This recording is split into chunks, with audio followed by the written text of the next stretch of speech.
آقائے کریم رؤوف الرحیم علیہ التحیۃ والتسلیم نے ارشاد فرمایا انما الاعمال بالنیات ولکل امرئ ما نوی۔ اعمال کا دار و مدار نیت پر ہے، اور ہر بندے کو اس کے کام کا بدلہ اس کی نیت کے مطابق ہی عطا کیا جائے گا۔ اسی لیے عام طور پر عام انسانوں کی زبان پر بھی آپ یہ جملہ سنتے ہوئے نظر آئیں گے کہ جیسی نیت ویسی برکت، اور اسی لیے آپ دیکھیں کہ نماز سے پہلے بھی نیت رکھی گئی، روزے سے پہلے بھی نیت، حج، زکوٰۃ، ان ساری چیزوں میں نیت کا بڑا دخل ہے۔ نیت کسے کہتے ہیں؟ تو نیت ہے دل کے ارادے کا نام نیت ہے۔ آپ کوئی کام کیوں کر رہے ہیں؟ آپ کے دل میں وہ کام کرنے کا ارادہ جو پیدا ہوا ہے، جو آپ نے کام کرنے کا من بنایا ہے، تو آپ کی اس میں منشا کیا ہے؟ اگر آپ کی منشا اللہ کی رضا ہے تو اس کے مطابق آپ کو اجر ملے گا، اور اگر آپ کی منشا دنیا ہے تو پھر آپ کو دنیا کے مطابق اس کو دیا جائے گا، اور آخرت میں اس کا کوئی اجر نہیں ہوگا۔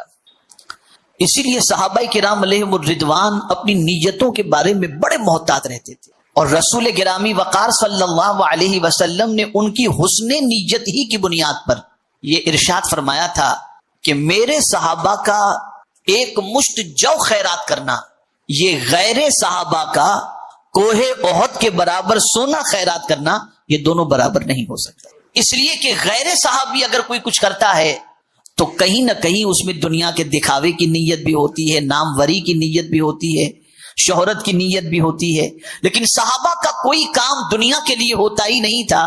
وہ جو کچھ کرتے تھے اللہ کی رضا کے لیے کیا کرتے تھے، اور جیسی نیت ویسی برکت کا لفظ عام طور پر انسان کی زبان پر جاری نہیں ہوا، یہ ایک پریکٹیکل زندگی کے اندر آپ دیکھیں گے۔ میں یہاں پر ایک واقعہ آپ کی سماعتوں کے حوالے کروں جس سے آپ یہ سمجھ سکیں کہ نیت کتنی اہم چیز ہوتی ہے۔ سلطان باہو رحمت اللہ تعالی علیہ بڑے عظیم صوفی بزرگ گزرے ہیں، ارشاد فرماتے ہیں کہ اگر کوئی شخص یہ سوچے کہ بہت نہانے سے، غسل کرنے سے، پاک صاف رہنے سے اللہ مل جائے گا، تو فرماتے ہیں کہ مچھلی پانی ہی میں رہتی ہے، اس کو اللہ مل جانا چاہیے، وہ پانی ہی میں رہتی ہے۔ اگر کوئی شخص یہ تصور کرے کہ سر کے بال منڈوا لیں گے اور گنجے ہو جائیں گے تو اللہ مل جائے گا، تو فرماتے ہیں کہ بہت سارے ایسے جانور ہیں جن کے سر پر بال نہیں ہوتا، جسم میں بال ہوتا ہے، تو ان کو بھی اللہ مل جانا چاہیے۔ اب جو بات انہوں نے کہی اسے سمجھیے، اور اگر کوئی یہ سمجھتا ہو بہت اللہ کا ذکر کرنے سے اللہ مل جائے گا، تو ایک جانور ایسا ہے جو غروب آفتاب کے بعد الٹا لٹک جاتا ہے درخت کے اوپر اور پوری رات وہ ذکر کرتا رہتا ہے، تو اسے اللہ مل جانا چاہیے۔ پھر انہوں نے وضاحت فرمائی کہ اللہ ملتا کس کو ہے، اور اس کے بعد انہوں نے فرمایا اللہ اس کو ملتا ہے جس کی نیت درست ہوتی ہے، اسے اللہ مل جائے۔ ہم اپنی زندگی میں اپنے کاموں کا جائزہ لیں، بہت کم شاید کوئی کام ایسا ہوگا جس کے اندر ہماری نیت درست ہو۔ درست سے مراد یہ ہے کہ وہ ہمارا کام خالص اللہ اور اس کے رسول جل جلالہ و صلی اللہ علیہ وسلم کے لیے۔ ہماری ہر کام کے اندر نیت جو ہے یا تو فطور والی ہوتی ہے، یا اس نیت کے اندر دنیا کی چیزوں کے حصول کا مقصد پوشیدہ ہوتا ہے، یہاں تک کہ خانہ کعبہ کی زیارت۔ بلکہ میں آپ کو ایک صاحب کا واقعہ سناؤں۔ ایک صاحب بار بار حج کے لیے جاتے، ایک دن میں نے پوچھ لیا، میں نے کہا یار ماشاءاللہ آپ بھی بہت حج کرنے، خیریت تو ہے؟ کہا بس سرکار نے فرمایا حج کرو اور مالدار ہو جاؤ، تو 5 دن کی تکلیف سے اگر مالداری ملتی ہے تو کیا تکلیف ہے، اٹھا لیتے تکلیف۔ حقیقت میں آقا کریم صلی اللہ علیہ وسلم کا ارشاد ہے حج کرو اور مالدار ہو جاؤ، لیکن مالداری کے لیے حج کرو یہ نہیں فرمایا۔ قرآن کہتا ہے وَأَتِمُّ الْحَجَّ وَالْعُمْرَةَ لِلَّهِ، اللہ کے لیے حج اور عمرہ کرو، مقصد صرف۔ اور یہاں حضور کا ایک ارشاد میں آپ کو سناؤں تو آپ کا ایمان تازہ ہو جائے گا۔ رسول گرامی وقار صلی اللہ علیہ وسلم نے ارشاد فرمایا جس نے میری زیارت کے علاوہ کوئی اور دل میں نیت نہ رکھ کر مدینے آیا، اس کی نیت کیا تھی؟ صرف میری زیارت، یعنی میری قبر کی زیارت، میرے آستانے کی زیارت، اس کے علاوہ کوئی اور نیت نہیں۔ سرکار فرماتے جو صرف اس نیت سے آیا قیامت میں وہ میرے پڑوس کے اندر ہوگا، قیامت میں وہ میرے پڑوس میں ہوگا۔ آقا کریم صلی اللہ تعالی علیہ وسلم کے دور پاک میں ایک صحابی مسجد کے دروازے پر ایک کھوٹا انہوں نے گاڑ دیا۔ کچھ دیر کے بعد دوسرے صحابی تشریف لائے، انہوں نے اس کھوٹے کو اکھاڑ کر کے پھینک دیا۔ صحابہ حضور کی خدمت میں حاضر ہوئے، عرض کرنے لگے یا رسول اللہ صلی اللہ تعالی علیہ وسلم، آپ کے ایک جانثار نے دروازے پر کھوٹا گاڑ دیا اور دوسرے نے آ کر اکھاڑ دیا۔ سرکار نے مراقبہ فرمایا، کچھ دیر کے بعد ارشاد فرمایا دونوں کو ثواب ملے گا۔ کیا فرمایا حضور نے؟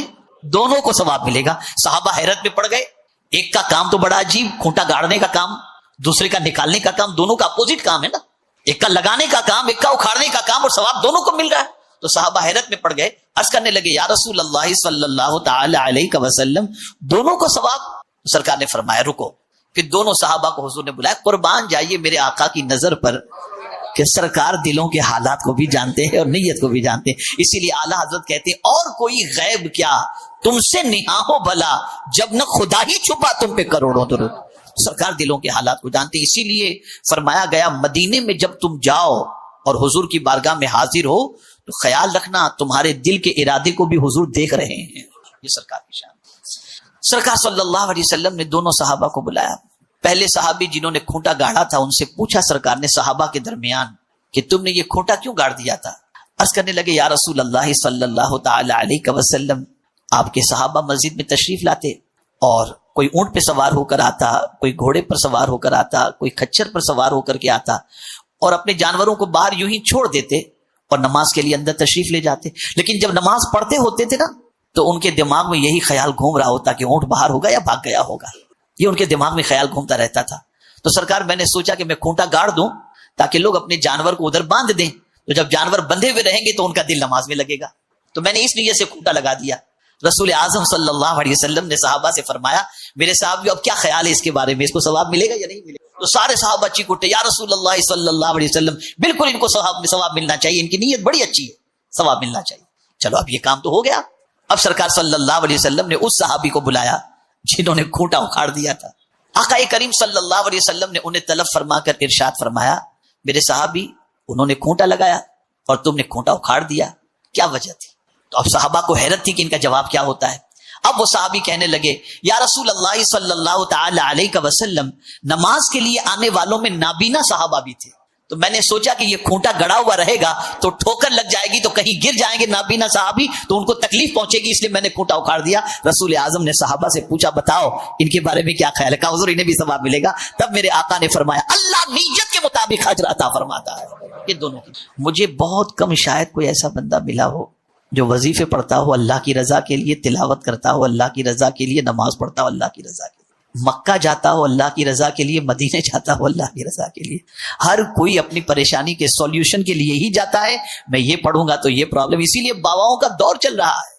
جتنا لوگ علماء کے پاس نہیں جاتے مسئلہ پوچھنے کے لیے، اس سے زیادہ باباؤں کے پاس جاتے ہیں. اور جتنا لوگ علماء کی خدمت نہیں کرتے اتنے باباؤں کی خدمت کرتے. اس لیے کہ ہر چیز میں ہم پر دنیا مسلط ہو چکی، اللہ کو ہم بھول گئے. اور بھولنے کا عالم یہ ہے کہ ڈاکٹر اقبال مجبور ہو کر کہہ اٹھے خیال رزق تو ہے رزاق کا خیال نہیں، روزی کی فکر تو ہے روزی دینے والے کی فکر نہیں. یہ ہمارا حال ہے. ہمارا کوئی کام اللہ کے لیے نہیں رہ گیا، بلکہ یہاں تک کہ نماز جنازہ میں شرکت بھی اللہ کے لیے نہیں رہ گئی. چلو یار چل کر کے منہ دکھا دیں، اس کو لگے گا کہ میں بھی آیا ہوں. یہ حال ہو. بیمار کی عیادت بھی اللہ کے لیے نہیں رہ گئی. ہم بیمار ایسا بندہ ہو جو مالدار ہو تو جائیں گے، اور غریب ہوا تو اچھا بھائی پوچھ لینا میری طرف سے. یہ حال ہمارا ہو. سب چیزوں میں نیت میں فطور. بے برکتی کی سب سے بڑی وجہ اور سب سے بڑا سبب ہماری نیت میں کھوٹ ہے. تھوڑا سا اور نیت کے بارے میں کہوں تو اور سمجھ جائیں گے. تھوڑا قریب لے آؤں آپ کو میں. آج لوگ پیسہ لیتے ہیں تو اسی نیت سے کہ واپس لوٹانا نہیں. اتنا فطور نیت میں ہو گیا. کرائے کی جگہ لیں گے کرایہ نہیں دینا، اور پھر شکایت کرتے ہیں برکت ختم ہو گئی. پہلے نیت تو ذرا دیکھ تیری کیا ہے. مجھے یاد ہے ایک صاحب مسجد نبوی شریف کے صحن میں نماز پڑھ رہے تھے، باہر کی سائڈ میں گنبد کے ادھر، اور بہت دور پڑھ رہے تھے. تو میں نے ان سے گزارش کی، میں نے کہا یار اندر آرام سے نماز پڑھو، وہاں سے گنبد بھی نظر آتا ہے، مسجد کے اندر بھی تھوڑا سا اچھا رہے گا. کہا نہیں مجھ سے ملنے والے بہت سارے لوگ ادھر سے گزرتے ہیں نا، تو مجھے نماز پڑھتا ہوا دیکھ کر رک جائیں گے تو میری ان سے ملاقات ہو جائے گی. میں نے کہا یا اللہ یہ حال ہے. وہاں بھی اپنی فکر، وہاں بھی اپنی فکر. تو نیت کو درست کرو. اسی لیے امام عشق و محبت نے فرمایا آدمی نماز کے لیے جب جاتا ہے مسجد کے لیے تو پہلی نیت تو اس کی ہوتی ہے نماز پڑھنا، لیکن فرماتے ہیں کہ اور نیتیں ساتھ میں کر لیا کرو. میں اس لیے مسجد میں جا رہا ہوں کہ پہلی صف میں جگہ مل جائے تو مجھے اس کا ثواب مل جائے. میں اس لیے مسجد جا رہا ہوں کہ اللہ کے گھر کی زیارت کروں گا جس سے میرے قلب کو سکون نصیب ہو جائے گا. میں اس لیے مسجد جا رہا ہوں کہ راستے میں مسلمان بھائی مجھے ملیں گے تو میں ان کو سلام کروں گا. میں اس لیے مسجد جا رہا ہوں تاکہ جلدی پہنچ کر تحیت المسجد ادا کر لوں گا. میں اس لیے مسجد جا رہا ہوں کہ راستے میں کوئی سائل ملے گا تو میں اسے کچھ دے دوں گا. میں اس لیے مسجد جا رہا ہوں تاکہ کوئی بھٹکا ہوا انسان مل جائے تو اسے راستہ دکھا دوں گا. میں اس لیے مسجد جا رہا ہوں کہ کوئی پیدل جانے والا ہو تو میں اس کو اپنی سواری پر بٹھا کر کے لے جاؤں گا. فرماتے ہیں کہ اگر یہ نیتیں تم نے کر لی تو مسجد تو جا ہی رہے ہو، نماز تو پڑھو گے. اتنی نیتوں کے عوض میں اللہ اس کا ثواب بھی تمہیں عطا فرما دے گا.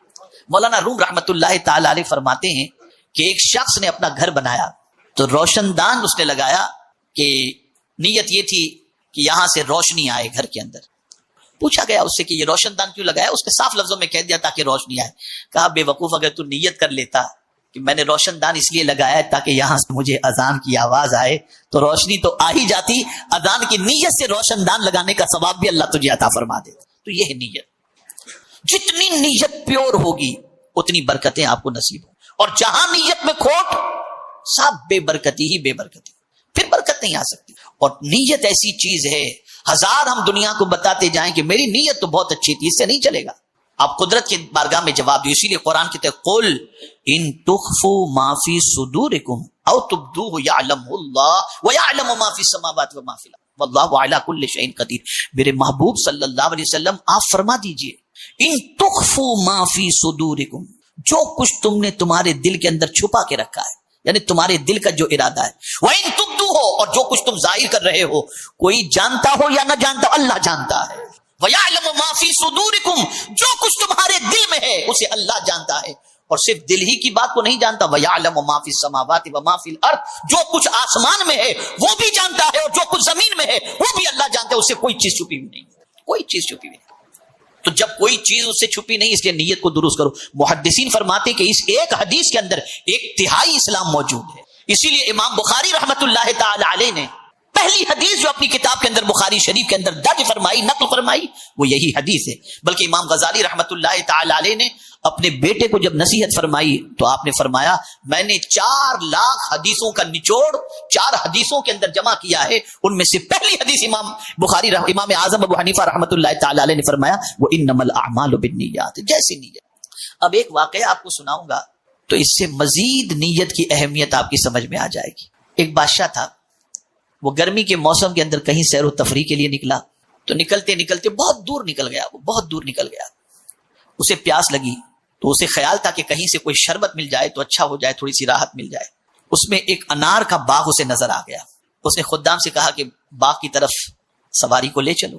باغ کی طرف لے کر کے گئے. باغ کے مالک کو بلایا گیا. باغ کا مالک دوڑتا ہوا آیا. بادشاہ نے کہا کہ بھئی ایک اچھا سا شربت بنا کر انار کا مجھے پیش کیا جائے. اس کی خوش نصیبی، وہ سوچا کہ چلو بادشاہ آج ہمارے یہاں مہمان. وہ گیا اور جا کر کے انار کا لبالب بہترین جوس تیار کر کے لا کر بادشاہ کو دیا. اب بادشاہ نے جب پیا تو ایک دم خوش ہو گیا، فریش ہو گیا. ایک دم فریش ہونے کے بعد اس نے کہا کہ بھئی ایک اور مجھے جوس کا گلاس پیش کیا جائے. اب وہ شخص بادشاہ، وہ باغ کا مالک جیسے ہی دوسرا جوس تیار کرنے کے لیے نکلا تو بادشاہ کی نیت خراب ہو گئی. اب نیت کیا خراب ہوئی؟ بادشاہ کی نیت یہ ہوئی کہ یار اس باغ کے انار بڑے اچھے، کتنا اچھا جوس تھا، یہ باغ خرید لینا چاہیے. اپنے نیت خراب ہو گئی. اب اسی درخت کے انار کا جوس نکال کر جب بادشاہ کو دوبارہ اس باغ کے مالک نے پیش کیا تو ایک دم جوس کھٹا نکلا. اب بادشاہ پیا، بولے شاید درخت بدل گیا، یہ وہی درخت کا انار نہیں، یہ لگ رہا ہے کہ دوسرے درخت کا انار کا جوس تم نے لا کر کے پیش کیا ہے.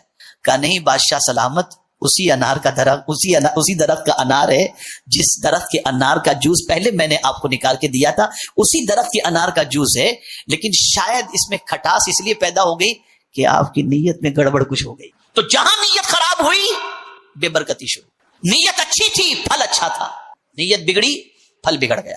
آج جو کچھ بھی پوری دنیا کے اندر مسلمانوں کے ساتھ، انسانوں کے ساتھ ہو رہا ہے، سب کی نیتوں میں الا ماشاءاللہ فطور فطور اور فطور ہے. اللہ کے لیے کوئی کام رہ نہیں گیا.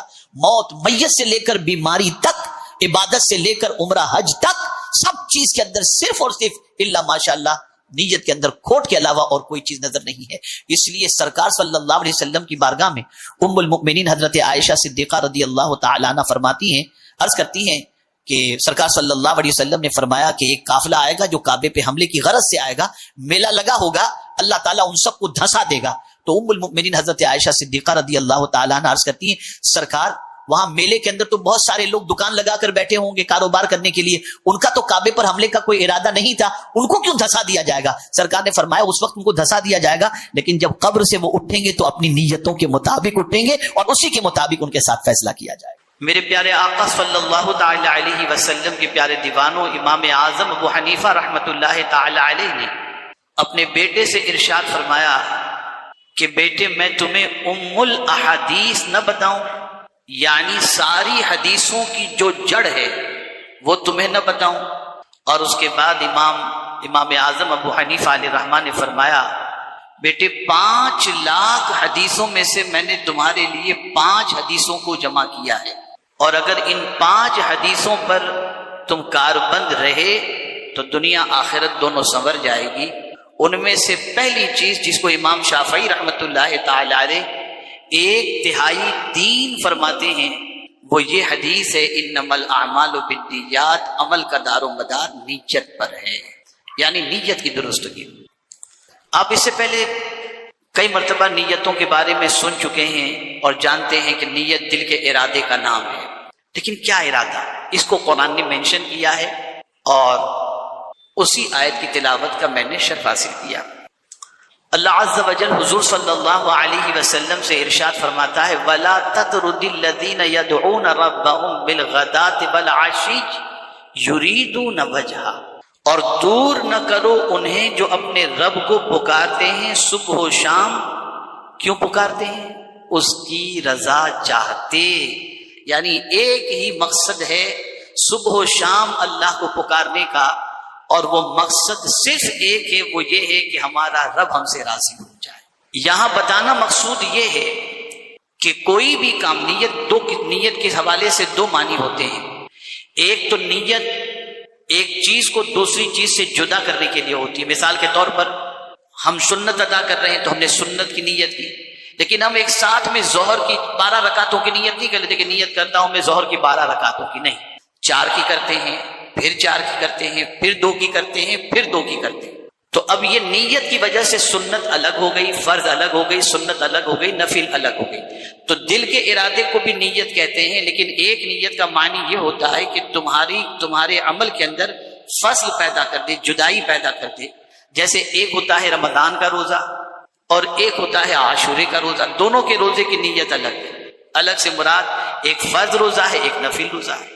اسی طریقے سے میرے پیارے آقا صلی اللہ علیہ وسلم کے پیارے دیوانوں، ہم اللہ کے نام پر دیتے ہیں اور اس کی رضا کے لیے دیتے ہیں، تو ایک ہم زکوٰۃ دیتے ہیں تو زکوٰۃ کی نیت جدا ہوتی ہے، صدقہ نافلہ کی نیت ہماری جدا ہوتی ہے۔ تو یہاں یہ چیز ہم کو سمجھنا ہے، امام نووی رحمۃ اللہ تعالی علیہ نے بڑے اچھے انداز میں اس کو واضح فرمایا ہے کہ عبادت کو ایک دوسرے سے علیحدہ کرنا، جیسے نماز ظہر کو عصر سے، صیام رمضان کو دیگر روزوں سے، یا عبادات اور عادات کے مابین فرق کرنا، جیسے غسل جنابت کو ٹھنڈک حاصل کرنے یا صفائی ستھرائی کے مقصد سے کیے جانے والے غسل سے جدا کرنا وغیرہ، اس نیت کے بارے میں زیادہ تر فقہاء گفتگو کرتے ہیں، یعنی جدا کرنے کے حوالے سے، جیسا کہ میں نے عرض کیا۔ لیکن اسی کے ساتھ ساتھ نیت کا ایک معنی جو لغوی اور عرفی ہے وہ یہ ہے کہ ایسا مکمل ارادہ جو پختہ عزم اور قصد کو شامل ہو، جو فعل سے ملا ہو، یعنی ارادے کے معنی بعد اس کے کرنے کا عزم، یعنی ابھی ہم نے نیت کی لیکن کریں گے 10 سال کے بعد نہیں۔ نیت مطلب یہ ہے کہ آپ نے جس کام کا ارادہ کیا وہ کام آپ کی نیت کے فوراً بعد ہونا چاہیے۔ اسی لیے آپ دیکھیں، روزے کی نیت، آپ عمرے کی نیت، آپ حج کی نیت، آپ زکوٰۃ کی نیت، ایسا نہیں کہ حج کو جانا ہے آپ کو 15 دن کے بعد اور حج کی نیت ابھی آپ کریں۔ نیت مطلب احرام پہن کر جو حج کی نیت کی جاتی ہے، نویت الحج، اللہم انی ارید الحج، یہ احرام پہننے کے بعد اور جیسے ہی نیت کر لی فوراً لبیک کہنا ہم نے شروع کر دیا۔ تو نیت کا ایک مطلب یہ ہوتا ہے کہ جو ارادہ آپ نے پختہ کر لیا اس کے بعد وہ عمل فوراً ہو، اس کو بھی عرف کے اندر نیت کہتے ہیں۔ اور میرے پیارے آقا صلی اللہ تعالی علیہ وسلم کے پیارے دیوانوں، اب میں آپ کو نیت کی اہمیت بتاتا ہوں۔ نیت کی کیا اہمیت ہے؟ امام غزالی رحمۃ اللہ تعالی علیہ فرماتے ہیں کہ یاد رکھیں اہل بصیرت پر یہ بات ظاہر ہو چکی ہے۔ غور سے سنیے گا، تصوف کی بات ہے، ذہن میں بٹھانے کی بات ہے۔ اہل بصیرت پر یہ بات ظاہر ہو چکی ہے کہ سوائے عابدوں کے ساری مخلوق ہلاک کی شکار ہے، سوائے عابدوں کے۔ عابدوں کے علاوہ دنیا میں جتنی بھی مخلوق ہے سب ہلاکت کی شکار ہے، لیکن سارے عابدوں کا ذکر نہیں کیا، پھر اس سے الگ کیا امام غزالی نے۔ اور عابدوں میں سے بھی وہ بچتے ہیں جو عالم ہوں، سارے عابد بچ نہیں پاتے، عابدوں میں سے بھی وہ بچتے ہیں جو عالم ہوں، اور عالم بھی سب نہیں بچ پاتے۔ فرماتے ہیں عالم میں بھی وہ بچتے ہیں جو مخلص ہوں، اور مخلص لوگ بڑے ہی خطرات کے شکار ہیں۔ جو مخلص ہوں گے نا وہ بڑے خطرات کے شکار ہوں گے۔ آپ سوچیں گے یار پیور آدمی خطرے کا شکار کیسے؟ تو آپ کو سمجھاؤں، آپ کی نیت اچھی ہے لیکن کبھی وسوسہ آ گیا، کبھی شیطان نے کوئی بات دماغ کے اندر ڈال دی۔ مثال کے طور پر میں آپ کو بتاؤں، ایک بزرگ 30 سال سے نماز با جماعت ادا کرتے اور اس میں تکبیر اولا بھی 30 سال تک ان کی مس نہیں ہوئی۔ اب آپ اندازہ لگائیں کتنے بڑے عابد ہوں گے اور کتنے بڑے عالم ہوں گے۔ 30 سال تک تکبیر اولا بھی ان کی مس نہیں ہوئی۔ اب خطرہ دیکھیے، ایک دن فجر کی نماز میں لیٹ پہنچے، 1 رکعت چلی گئی تھی، شامل ہو گئے، لیکن اب وہ 30 سال جو تکبیر اولا مس نہیں ہوئی تھی اس کا خیال آ گیا، اور ساتھ ہی ساتھ یہ بھی خیال آ گیا کہ آج لوگ شاید سوچیں کہ میری آج تکبیر اولا کیسے مس ہو گئی۔ تو اب نماز کے ساتھ ساتھ، عبادت کے ساتھ ساتھ شیطان نے لوگوں کا خیال بھی دماغ میں ڈال دیا کہ لوگ کیا سوچیں گے۔ بس فوراً اللہ عز و جل نے ان کی رہنمائی فرمائی اور اس کے بعد انہوں نے توبہ کی کہ گویا میرے ذہن میں یہ بات بھی تھی کہ 30 سال سے میں جو تکبیر اولا کے ساتھ نماز پڑھ رہا ہوں تو خدا بھی دیکھ رہا ہے اور بندے بھی دیکھ رہے ہیں، یہ بندے کیسے درمیان میں آ گئے؟ میں تو خدا کے لیے نماز پڑھ رہا تھا لیکن آج یہ خیال آ گیا، اب یہ 30 سال کی نمازوں کو میں دوبارہ ادا کروں۔ اور پھر انہوں نے 30 سال کی نماز دہرائی۔ آپ یہ نہ سمجھیں کہ عبادت تو ریاضت والے اور پڑھے لکھے خطرے میں نہیں ہے، بہت خطرات ہیں ان کے لیے، بہت خطرات۔ اور چونکہ آپ دعوت کی فیلڈ سے تعلق رکھتے ہیں، پڑھنے پڑھانے کی فیلڈ سے تعلق رکھتے ہیں، تو اس چیز کو ذہن میں رکھنا ہے، بالکل اس چیز کو دماغ میں رکھنا ہے کہ اللہ کی رضا کے اندر کوئی دوسری چیز شامل نہ ہونے پائے۔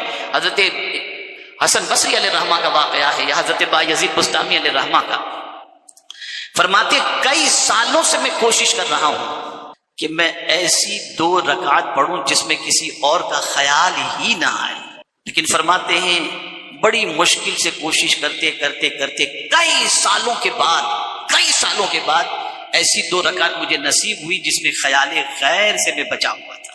میرے پیارے آقا صلی اللہ علیہ وسلم کے پیارے دیوانوں، اگر ہم نے بہت عبادت کی، بہت دین کا کام کیا، بہت محنت و مشقت کی، لیکن کہیں سے بھی یہ خیال اللہ کی رضا کے علاوہ کا آ گیا، محنت برباد، فنش۔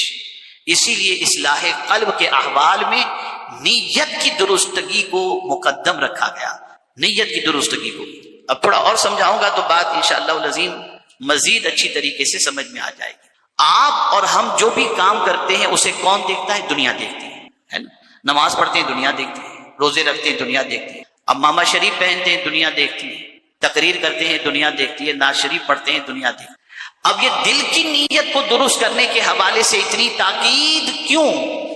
اس کی وجہ حضور صلی اللہ علیہ وسلم ارشاد فرماتے ہیں ان اللہ لا ينظر الى اجسادکم ولا الى صورکم ولكن ينظر الى قلوبکم واشار باصابعه الى صدره۔ مسلم شریف کی حدیث ہے، آقا کریم صلی اللہ علیہ وسلم ارشاد فرماتے ہیں اللہ تعالیٰ تمہارے جسموں کو نہیں دیکھتا، نہ تمہاری صورتوں کو دیکھتا ہے کہ تم کتنے پاورفل اور کتنے ہینڈسم ہو، نہیں، کتنے طاقتور ہو، تمہارا کتنا اچھا فگر ہے، اللہ اس کو نہیں دیکھتا۔ تو اللہ کیا دیکھتا ہے؟ لیکن اللہ تمہارے دلوں کی طرف دیکھتا ہے۔ کہاں دیکھتا ہے؟ دلوں کی طرف دیکھتا ہے۔ اور حضور صلی اللہ علیہ وسلم نے اپنی انگلیوں سے اپنے سینے کی طرف اشارہ فرمایا۔ یہاں سے یہ بات سمجھ میں آئی، بہت زبردست جملہ عرض کرنے جا رہا ہوں، اگر اس جملے کو انسان ذہن میں بٹھا لے تو زندگی بدل سکتی ہے۔ ہم جو دنیا دیکھتی ہے اسے تو بہتر کرنے کی کوشش کرتے ہیں، اور جو خدا دیکھتا ہے اسے بہتر کرنے کی کوشش نہیں کرتے۔ دنیا کیا دیکھتی ہے؟ ہمارا ظاہر دیکھتی ہے، اور اللہ کیا دیکھتا ہے؟ ہماری نیت دیکھتا ہے۔ ہماری نیتوں کو دیکھیں، دل کے ارادے کو دیکھیں۔ میرے پیارے آقا صلی اللہ علیہ وسلم کے پیارے دیوانوں، اس بات کو اچھی طریقے سے ذہن میں رکھیں کہ عبادت صرف ظاہری افعال کا نام نہیں ہے، بلکہ اصل مطلوب یہ ہے کہ بندہ اپنے دل کو بھی اللہ کے لیے خالص کر لے، دل کو بھی اللہ کے لیے کر لے۔ کچھ بھی ہم عبادت کرتے ہوں، دنیا سے کوئی ہماری توجہ یا لالچ نہیں ہونی چاہیے، ہمارا انٹینشن بس یہی ہو مولا